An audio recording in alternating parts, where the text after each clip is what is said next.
Wireless sensor networks are currently in use for several applications, including environmental monitoring and intelligent transportation systems. However, there is some disadvantage for traditional digital sensors that are incapable to meet this demand because of their high power consumption, high complexity, and the use of non-biodegradable materials. Our purpose for this design is to develop low-power, low-cost sensing devices. Then we can manufacture them using biodegradable materials.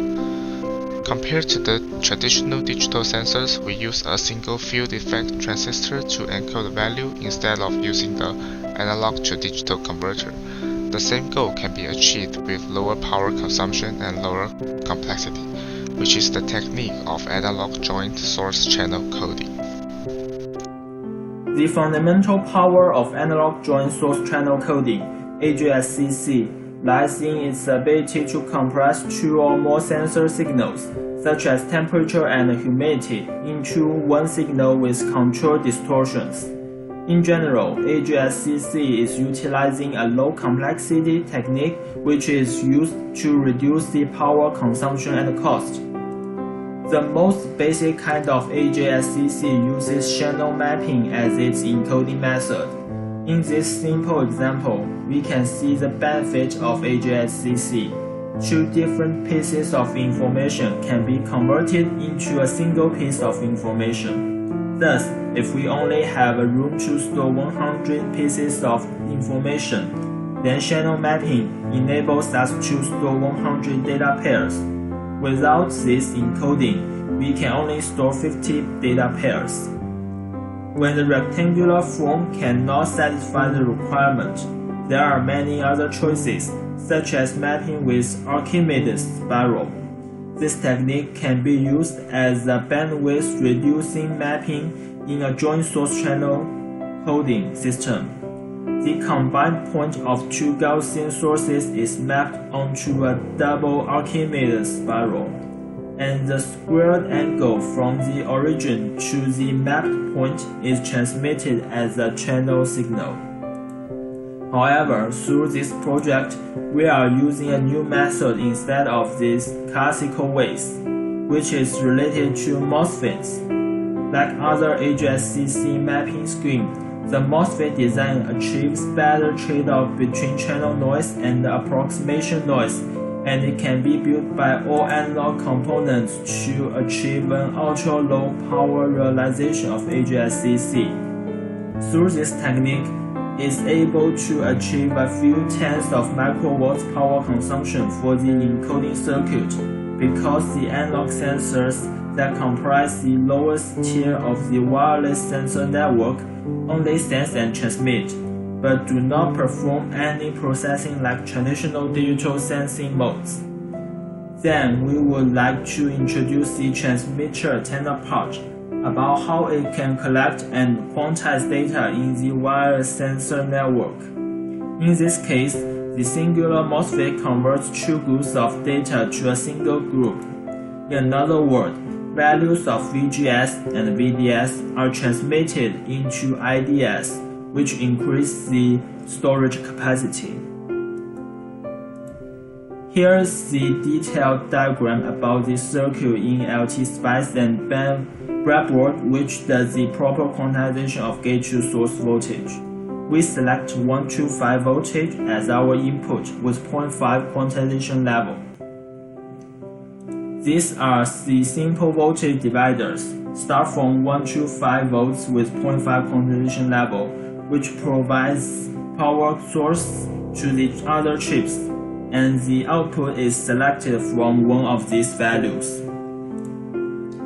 There are LTC1440 analog chips, which does the comparison with voltage source.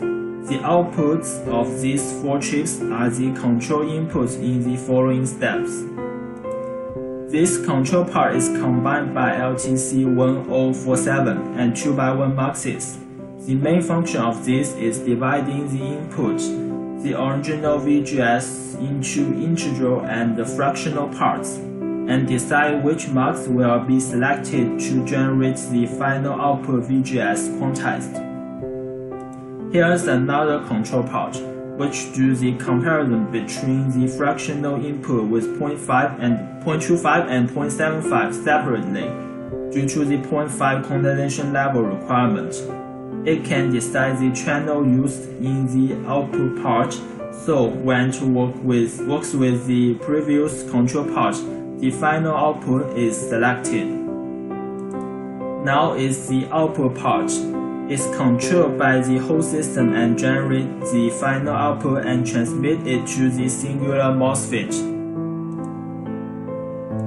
Also, we designed this special case when the input VGS is lower than 1 volt. However, the requirement is from 1 volt to 5 volt, so it's not shown on the breadboard. As we can see in the diagram, the VGS is quantized properly, and there will be a short video to show how it works on breadboard. Then, when we collect the IDS values and plot it with corresponding VGS and VDS, we get a diagram of the MOSFET saturation region properly. Here is the pre-circuit built by group 64, which does the proper quantization of gate to source voltage. We select 1 to 5 voltage as our input with 0.5 quantization level.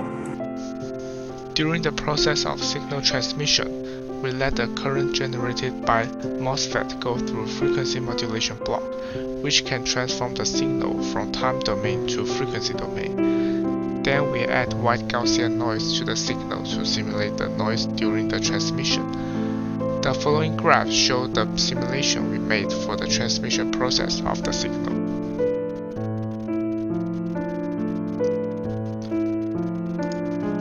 At the receiver, we transfer the signal from frequency domain back to the time domain and decode the signal by using MOSFET, analog joint source channel coding, and slope matching technique.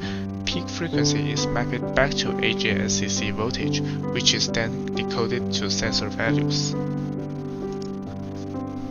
In order to test the functionality of the system, we simulate 3 different scenarios for signal transmission. The first one is the scenarios of countryside, which have less obstacles and less reflectors. The second one is more advanced, which simulates a scenario in the city, which have more obstacles and interference.